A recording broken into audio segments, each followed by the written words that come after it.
nos concedido, mas agora, especificamente, a palavra de Deus pregada, lida nesse momento. Vamos, então, ler capítulo 25 de Mateus, o versículo 1. Nós vamos ler até o versículo 13. Diz assim a palavra: Então o reino dos céus será semelhante a 10 virgens que, pegando as suas lâmpadas, saíram ao encontro do noivo. 5 eram insensatas e 5 prudentes. As insensatas, ao pegarem suas lâmpadas, não levaram azeite consigo.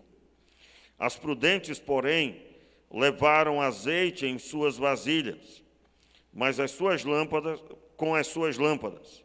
Demorou o noivo a chegar, todas elas ficaram com sono e dormiram. À meia-noite, repita, à meia-noite, porém, ouviu-se um grito: aí vem o noivo, saí ao seu encontro. Então, todas aquelas virgens se levantaram e prepararam as suas lâmpadas. As insensatas disseram às prudentes: dai-nos do vosso azeite, as nossas lâmpadas se apagam. As prudentes, porém, responderam: não seja o caso que nos falte a nós e a vós, ide antes aos que vendem e comprai-o. E tendo elas ido comprá-lo, chegou o noivo. As virgens que estavam preparadas entraram com ele para o banquete de casamento, e fechou-se a porta. Mais tarde, chegaram também as outras virgens, dizendo, repita, Senhor, Senhor, abre-nos a porta. Ele, porém, respondeu, em verdade vos digo que não vos conheço. Portanto, vigiai. Mais uma vez, verso 13. Portanto, vigiai, porque não sabeis o dia nem a hora em que o Filho do Homem há de vir. Vamos orar. Meu Pai, nos abençoe nesta hora, nos dê a graça de entendermos mais de Ti, recebermos mais de Ti e sairmos daqui amplamente abençoados por meio da Tua palavra. Muito obrigado por essa noite, por tantas coisas maravilhosas que aqui apresentamos ao Senhor e a Ti rendemos agradecimento, louvor por tudo isso. No nome de Jesus, amém. Meus irmãos, esse trecho é o terceiro trecho em que no sermão de Jesus, após ele falar dos sinais da sua vinda, ele dá uma palavra aos discípulos. Você sabe que esse trecho Jesus pregou sentado com os discípulos no Monte das Oliveiras, conforme o início está no capítulo 24, versículo 3. Jesus se assenta no Monte das Oliveiras, o diálogo começa no templo, após Jesus ter censurado os líderes religiosos. E então o Senhor traz os sinais, por todo o capítulo 24, com exceção do versículo 36 em diante, nós temos aqui um chamado à vigilância, ainda que tem também sinais da vinda. Depois, o verso 45 ao 51, que também é um chamado à vigilância. E hoje eu quero abordar com você o capítulo 25, pelo menos os primeiros versículos, no destaque de quem vai encontrar com o noivo. O Senhor conta uma parábola, uma história criada com o objetivo de ensinar as coisas do reino.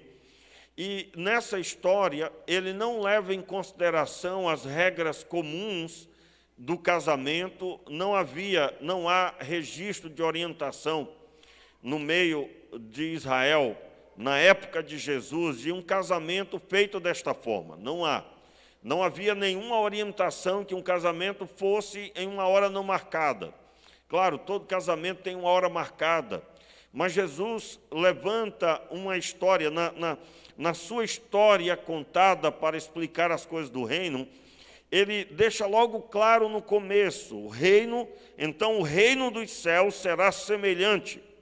E aí ele destaca: há 10 virgens que, pegando suas lâmpadas, saíram ao encontro do noivo. E ele destaca no verso 2: 5 eram insensatas e 5 prudentes. Note, ele acaba de falar sobre a vinda iminente e os sinais da vinda. E ele agora vai destacar que é preciso vigilância. E ele, na história, coloca os que não estão prontos, não estão vigiando corretamente, e os que estão aptos para vigiar. Lembra que nós explicamos aqui que o vigiar está ligado a uma pessoa acordada, que não está dormindo. E o dormir tem um significado de não estar ciente daquilo que é necessário. É um simbolismo que o Senhor usa para explicar o estado de espírito.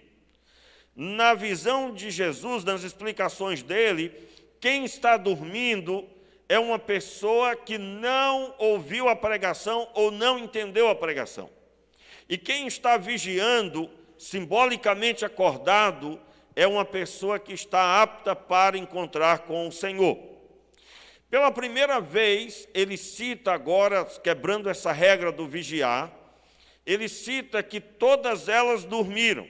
O versículo 3 diz: as insensatas, ao pegarem as suas lâmpadas, não levaram azeite consigo. As prudentes, porém, levaram azeite em suas vasilhas com as suas lâmpadas. Verso 5: demorou o noivo a chegar. Todas elas ficaram com sono e dormiram. Como eu disse, não há aqui uma regra de um casamento literal orientado em Israel na época.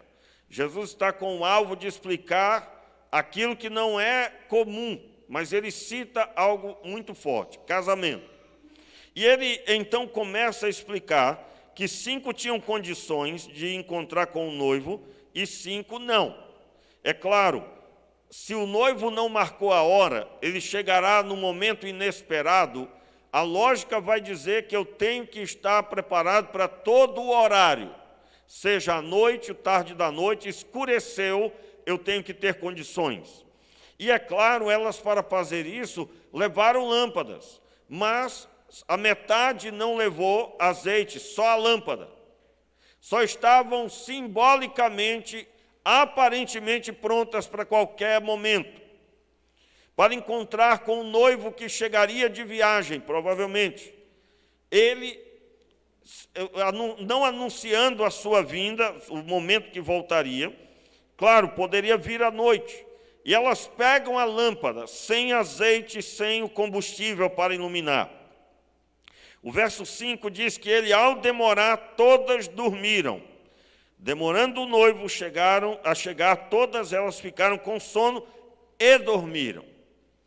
Note, é a primeira vez que o Senhor utiliza aqui, sem a preocupação do vigiar, como alguém que está acordado, mas ele utiliza que elas todas dormiram. Mas ao ouvir a voz do noivo, a chegada do noivo, verso 6. À meia-noite, porém, ouviu-se um grito. Aí vem o noivo, saía ao encontro deles. Só há uma regra que Jesus segue das bodas de uma festa de casamento. Há sim o registro de que um grupo de virgens, de donzelas, de moças, eram aquelas que faziam como que o que nós hoje temos, aquelas crianças que entram na frente da cerimônia. É alguma coisa parecida com a nossa realidade. Somente isso foi seguido por Jesus. Mas o horário, como eu disse, não havia um horário marcado. Por quê? Porque ele utiliza dessa figura para falar da vinda iminente, a sua segunda vinda. E o texto, então, diz que à meia-noite ele chega. Ouve-se o anúncio, um grande estrondo, um grito, no meio da noite, dizendo: o noivo chegou. E o verso 7 diz: então todas aquelas virgens se levantaram e prepararam as suas lâmpadas. Observe, todas, na história de Jesus, todas pegaram em lâmpadas, e todas se prepararam, e nessa hora surgiu o impedimento. Qual foi o impedimento? O verso 8, as insensatas disseram às prudentes, dai-nos do vosso azeite, e a nossa lâmpada se apaga. As prudentes, porém, responderam, não seja o caso que nos falte a nós e a vós, e diante aos que vendem, comprai.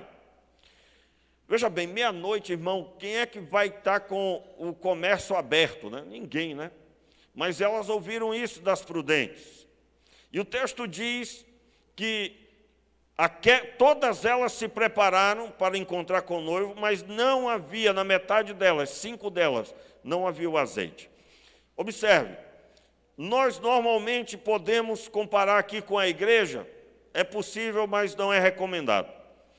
O que nós temos que aqui observar é que Jesus está falando sobre cada crente, e que cada um deve vigiar.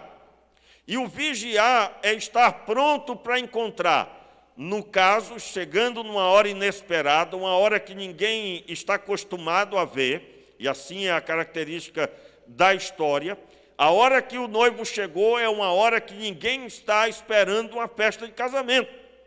Noivo chegar à meia-noite, isso é impossível de acontecer. Pois é, assim também será na vinda do Senhor. Ninguém vai imaginar que ele vai chegar na hora que vai chegar. Veja bem, vou dar um exemplo para você. Se Jesus chegasse daqui a 2 minutos, todos nós seremos pegos de surpresa, porque todos saímos para o culto. E, é claro, estamos acostumados com a rotina. E essa rotina é que você vai chegar em casa e, normalmente, você vai fazer as mesmas coisas que tem feito nos últimos tempos. Olha só a rotina. Normalmente, quando eu quero ver se fulano está no culto, eu já tenho um lugar que eu sei que ele está. E se ele não está naquele lugar de sempre, ele está na redondeza, aqui sentado. Rotina. A rotina é uma realidade da maioria do ser humano, né? A maioria das pessoas. Então, a hora que ninguém espera, Jesus coloca aqui a meia-noite, quanto mais naquele tempo. Não havia como alguém esperar que alguém fosse bater a porta, aliás, anunciar uma festa de casamento à meia-noite. Jesus aqui está dizendo, vai ser desse jeito na minha vinda. Ninguém vai imaginar que era a hora que eu ia chegar, era aquela. E ao ouvir, porque todos vão ouvir, tanto crentes como não crentes, vão ouvir que ele chegou. Só que só estará pronto para encontrar com ele quem estava apto. Aqui nós podemos, é claro, imaginar, eu mesmo já preguei que o azeite aqui é simbolismo do Espírito Santo. Claro, podemos, porque tem toda a figura. Tem toda a figura de o Espírito Santo ilumina a vida de uma pessoa. O Espírito Santo, na doutrina do Novo Testamento, sem ele não há como ser crente. Irmão, sem o poder do Espírito, sem nascer de novo, sem o Espírito Santo morar dentro de nós, não tem como uma pessoa estar pronta para encontrar com o Senhor. E quem vai encontrar com o Senhor está pronto em todo momento. Dorme, a escuridão vem, o sono vem, mas ao ouvir o Senhor, está pronto para encontrar com Ele naquele horário. As trevas não impedem absolutamente. O tardar da noite, o tarde da noite não é empecilho. Não é empecilho. Então, é claro, nós podemos compreender dessa forma, mas a grande visão de Jesus aqui não é essa. A grande visão é, haverá pessoas que não estarão prontas. E assim um grupo que vai estar pronto, não importa a hora, esse grupo vai participar da festa do casamento. Você sabe que o simbolismo de Jesus e a igreja é o simbolismo de um casamento, a igreja chamada de noiva, a noiva do Senhor. E quando cita casamento, está citando que nós estaremos para sempre com Ele, definitivamente, vivendo o que Ele mesmo prometeu. E Deus assim o fez por meio de Cristo Jesus. Mas absolutamente, o texto, ele continua, dizendo que elas ouvem a orientação das sensatas, elas saem para comprar à meia-noite.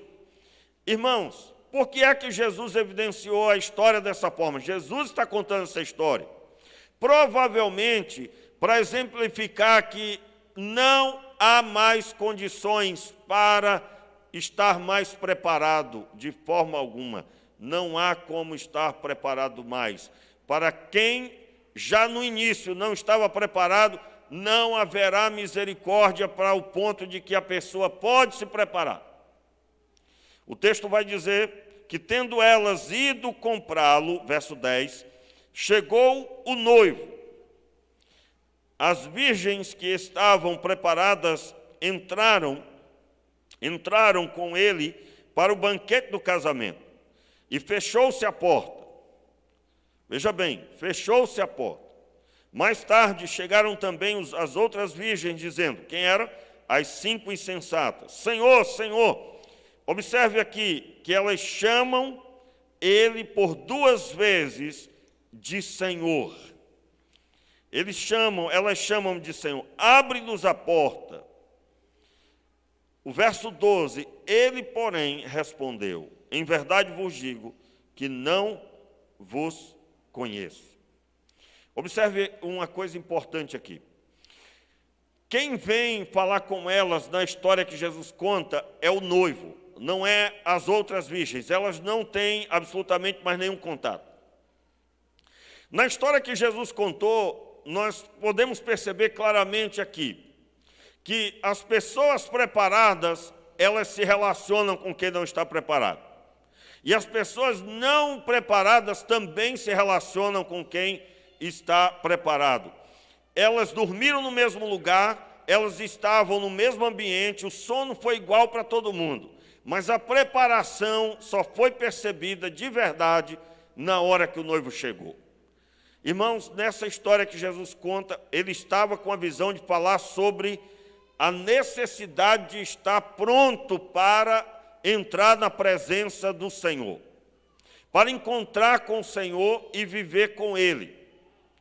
A aflição daquele dia é que quem hoje declara que é igual ao outro, naquele dia será mostrado a verdade. E o que você precisa fazer para você tomar o cuidado é se você, mesmo com a aparência de quem está preparado, as insensatas tinham a lâmpada, quem passava e via diria que elas estão aptas para qualquer situação. E hoje não é diferente, você olha, tem aparência de crente, faz parte de igreja dos crentes, faz todo o ambiente de que serve a Deus, mas pode não estar preparado para encontrar com o Senhor naquele dia. Só quem sabe disso é o próprio Deus e a pessoa, se ela buscar em Deus. Eu já estudei a Bíblia, já evangelizei um grande número de pessoas, e eu já estudei a Bíblia com quem aceitou estudar não sendo crente. E o estudo é exatamente aquele estudo que a igreja aqui conhece, Boas Novas para você, 7 lições. Bem simples, bem água com açúcar, vamos dizer assim, para quem é crente há muito tempo, né? Mas para alguém que não conhece, é na medida. E no final do estudo, ou no meio, porque às vezes era até logo no começo, a pessoa descobria que ela não fazia parte daqueles que amam a Deus, aqueles que são convertidos ao Senhor, aqueles que estão aptos para servir a Deus. E ao descobrir isso, a pergunta que ficava era, o que é que eu faço? Eu não tenho vontade de ler a Bíblia, eu não tenho vontade de aceitar Jesus, eu entendi que tem que fazer isso, mas eu não tenho vontade de nada disso, não tenho vontade de vir ao culto, eu não tenho vontade de orar, mas eu entendi que eu estou perdido. Ou a pessoa entendia lá com o palavreado dela, estou colocando aqui no palavreado meu, né? Qual a minha orientação? Eu dizia a ela, você deve pedir que Deus entre na sua vida. Você deve pedir que Deus quebre o seu coração. Porque assim como você não aceitaria o seu marido ou o seu esposo, aí eu estou falando de uma forma geral, né? Sempre dou discipulado para homem, né? Mas falando de uma forma geral, Assim como uma mulher não gostaria que o marido estivesse forçado, de forma forçosa no relacionamento, e vice-versa, com Deus não é diferente. Deus deseja ter um relacionamento de amor com as pessoas. E relacionamento de amor é prazeroso. Assim como um marido gosta de estar com a esposa e vice-versa, e se não gosta, precisa ser curado, né? Precisa ser sarado, precisa ser abençoado. Porque coisa boa, irmãos, é estar com a esposa. Coisa boa. Se alguém não consegue ver isso, meu irmão, você está morto espiritualmente, você perdeu a visão e você pode tê-la de volta, porque Deus quer restaurar isso na sua vida. Ah, não tem problema com casamento? Não, tem, meu irmão. Se você não quiser ter dificuldade nenhuma, o casamento não é para você. Você está casando com uma pessoa. E essa pessoa tem lutas, problemas, dificuldades, e você, por exemplo, os homens, você como governador, você vai ter que administrar isso e ser governador para gerar na vida dessa mulher bênção sem medida. Então, se alguém não quer trabalhar, servir a Deus, casamento não é uma boa. Você tem que saber, por isso que eu digo que casamento é para homem, não é para menino. Menino vai querer ficar jogando, vai ficar querendo ver filme, e vai ficar, com todo respeito aí, irmãos, né? Mas quantos estão entendendo o que eu estou dizendo? Já pensou? Ah, pastor, minha mulher quer que eu fique com ela. Eu digo, ora, veja. Você não casou, seu cabra? Você é uma só carne, rapaz. E você tem que gostar de estar com essa mulher. Se não gosta, isso aí tem problema, irmão. Aliás, tem muito problema. Um homem que não gosta de estar com a mulher, ora. Você vai encontrar mais as mulheres aborrecidas com os homens, porque às vezes o homem é um ogro, né, irmãos? É bruto mais do que tudo, ignorante, difícil. É uma pedra preciosa, mas tem que pegar uma marreta para poder lapidar, né? O cabra, só Jesus na causa. Então você vai ver uma mulher triste, aborrecida, tudo bem. Mas quando o Senhor entra no negócio, Ele vai transformar isso. Vai transformar a vida do homem, vai transformar a vida da mulher. E os filhos que estão assistindo isso, eles vão ser abençoados com a contemplação de bênção sem limite. Quero destacar, casamento, todos eles têm lutas, dificuldades, duas culturas diferentes que se uniram. Normalmente o casamento vai ficar bom mesmo depois de uns 10 anos, porque aí você já venceu um monte de batalha, você já está uma bênção, e aí eu tenho entendido isso. O meu casamento está melhor do que quando eu casei, cada vez mais, cada vez mais. A beleza vai embora um dia a beleza vai embora, né? A beleza vai embora, hoje é ela.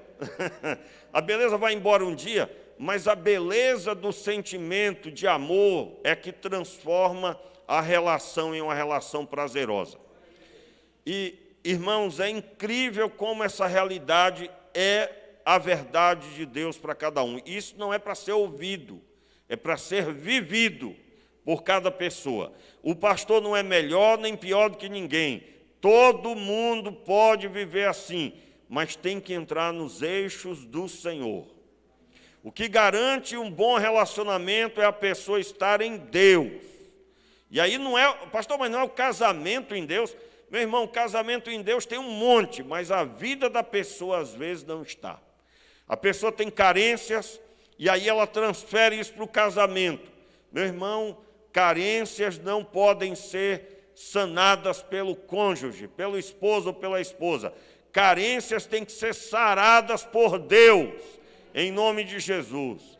Porque no casamento você tem que consolar. Imagina o homem entendendo isso. Imagine a mulher dizendo, eu sou auxiliadora, e os dois se encontrando.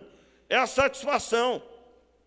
Qual é a grande derrota? Eu estou explicando, falando sobre isso para dizer que o relacionamento com Deus é para ser um prazer, como o casamento é. Por isso que eu dei uma rápida pincelada na coisa básica. Então, quando estudando a Bíblia com quem descobre que não é salvo, que não está pronto para encontrar com Deus no dia do juízo, a minha orientação é a pessoa orar a Deus para que Deus leve ela a crer. Crer que Jesus morreu na cruz do Calvário por ela sendo pecadora. crer que o Senhor Deus a amou, mesmo com todos os pecados. E ao crer, e você sabe, você que já passou pela experiência, quando nós fomos tocados por Deus, você viu, cada um que se converteu, você viu os seus pecados. E você viu a distância que a sua vida estava da presença de Deus, da pessoa de Jesus. Irmãos, a experiência é única. Ela é intransferível, porque cada um tem uma experiência. Uns vão sentir uma leveza no coração, outros vão ter uma experiência extraordinária, outros não vão sentir nada, mas a vida mudou a partir daquele dia. Então, isso não é promovido por mim, isso não é promovido por qualquer outro pregador, isso é promovido por Deus. E, meus irmãos, na história que Jesus conta, ele deixa claro, quando ele diz, o noivo chega, atende na porta e diz, não vos conheço, não conheço vocês. Aí no verso 13 ele declara, portanto, vigiai, porque não sabeis o dia nem a hora que o Filho do Homem há de vir. Como eu posso vigiar? Somente preparado para encontrar com Ele em qualquer momento, em tempo e fora de tempo, seja de dia ou de noite, seja com a luz do dia ou em meio às trevas. Eu quero aqui, nessa noite, deixar claro, em nome de Jesus, findou que eu preguei o texto todo, né? Oh, graças a Deus. Olha só, eu quero deixar claro para você uma coisa. Normalmente, quem está preparado é uma pessoa que tem uma dependência, ao ponto de olhar para a lâmpada e dizer, não vou levar isso aqui se não for com azeite. O outro, as pessoas que se são autoconfiantes, vou levar só a lâmpada, para levar mais peso, mais dificuldade. Conversa, não está vendo que vai ser igual todo casamento, vai chegar no melhor horário do dia. Claro que não vai vir de noite, eu vou dormir um sono essa noite se ele demorar. Meu irmão, característica de pessoas que não têm condições de encontrar com Deus, são autossuficientes, acham que está tudo certo e que esse pregador aí não passa de mais um que está colocando medo na gente. Se é por medo, fique como está, porque é por amor. E se você ainda não sentiu o amor de Deus no seu coração, você não está preparado. Quando eu entendi isso, eu mudei a forma de fazer o chamado apelo. Eu comecei a dizer, não sei se você notou, aqueles que sentiram no coração, que Deus falou ao coração, aí sim eu chamo a oração e a vir à frente conforme. Eu pergunto a você, você pode dizer, não diga, é claro, só para reflexão, você está preparado para encontrar com o Senhor? Se ao término desse culto, o Senhor Deus voltar, você está pronto para encontrar com Ele? Você vai entrar na festa de casamento? Ou você vai ficar de fora, porque lhe falta condições? Como está a sua vida? Você acha que o fato de fazer parte da igreja é suficiente? Eu digo a você que não. Não. Tanto é que na época de Jesus não tinha igreja batista. Porque Jesus nunca lidou com denominação, ele lida com pessoas. Nós precisamos da denominação porque precisamos nos organizar como sociedade para trabalharmos juntos. E nós vamos seguir as leis dos homens, essa igreja tem CNPJ, tem toda a documentação, e que é regularizada no tempo devido que o Estatuto determina. A cada 2 anos tem eleição. Claro, nós cumprimos tudo isso porque vivemos na terra, vivemos numa sociedade que é regida de um formato visível, humano. Mas a igreja de Deus é a igreja que se relaciona com Ele. E se relaciona 24 horas por dia, 7 dias por semana, 365 dias por ano. Se você é essa pessoa, glória a Deus, seja um pregador do Evangelho, pregue e viva o Evangelho. Mas se não, você precisa fazer essa oração, pedindo a Deus, Senhor, converta a minha vida. Senhor, muda a minha história. Senhor, muda a minha história. Irmãos, nesse período agora, nós não tivemos aqueles congressos que tínhamos, né? Nesse período agora não teve uma série de coisas. Por exemplo, nós tínhamos aqui programado, o Elino lembra disso, eu conversei com várias pessoas, o Elino e a Lília, eu acho que o Elino deve ter falado com a Lília certamente, mas eu e minha esposa conversamos bastante, nós íamos fazer aqui 2 eventos para casais, aí veio a pandemia, acabou com tudo. Mas não só nossa aqui, de toda a igreja, todas as igrejas. Verdade, teve uma ou outra igreja desobedecendo aí, fazendo evento. Mas são servos de Deus, o Senhor Deus que toma de conta. Só estou dizendo para você o seguinte: a agenda foi rasgada. E a verdade sobre a vida espiritual de muita gente veio à tona. Porque não dava mais para recarregar de domingo em domingo, de semana em semana. E muitos se cansaram de ligar o celular na hora do culto. Porque só quem tem o azeite, o poder do Espírito, a vida com Deus, é que estão conectados, independente de pandemia, de quarentena, eles têm amor por Deus, porque eles sentiram o amor de Deus em suas vidas. Irmãos, quem sentiu o amor de Deus em sua vida, não consegue viver sem sentir novamente. E eu quero convidar você à oração, porque tem muito crente perdido. Tem muito crente perdido, irmão. Muita gente sem sentido da fé, sem entendimento nenhum. E aí, se você já ouviu aquela fala assim, cadê fulano? Está desanimado. Está desanimado. Irmãos, essa frase para mim, ela deve ter sido soprada pelo capeta. Por quê? Porque o que tem de gente que vai nessa e a vida da pessoa não anda. Eu quero aqui, em nome de Jesus, dizer para você que você foi chamado para ter condições de encontrar com o Senhor. Os que vão encontrar com Deus são pessoas que se encontram todos os dias com Ele. Todos os dias. Você fala com Deus, você se coloca diante de Deus, você olha a sua vida de acordo com a Escritura e coloca a palavra de Deus como um espelho diante de você, porque você está conectado com Deus. Mas, se você não está nessa condição, você deve ficar apavorado, você deve ficar assustado, ao ponto de se ajoelhar no seu coração diante de Deus, pedindo misericórdia. Ajuda-me, Senhor, ajuda-me. Essa palavra é porque só Deus pode salvar uma pessoa. Só Deus. Feche os seus olhos, fique de pé no seu lugar. Apresente sua vida diante do Pai, em nome de Jesus. Em nome de Jesus. Pai, eu quero te pedir agora pelos meus irmãos, pela minha vida, pela minha família. Eu quero pedir, Senhor, ajuda, Pai. Ajuda, Senhor, aqueles que estão prontos para que fiquem cheios de humildade, cheios de ousadia, cheios de vontade de encontrar com o Senhor, a vida no altar, cheios do Espírito Santo. Mas aqueles que não sabem, Senhor, que o Senhor é um Deus amoroso, aqueles que estão aqui, ou estão em casa agora participando, e suas vidas estão vazias, não têm conexão palpável com Deus, se arrastam de culto em culto, de semana em semana. Senhor, desperta essa pessoa, abre a visão, leva esta pessoa a crer e a ter um encontro genuíno com o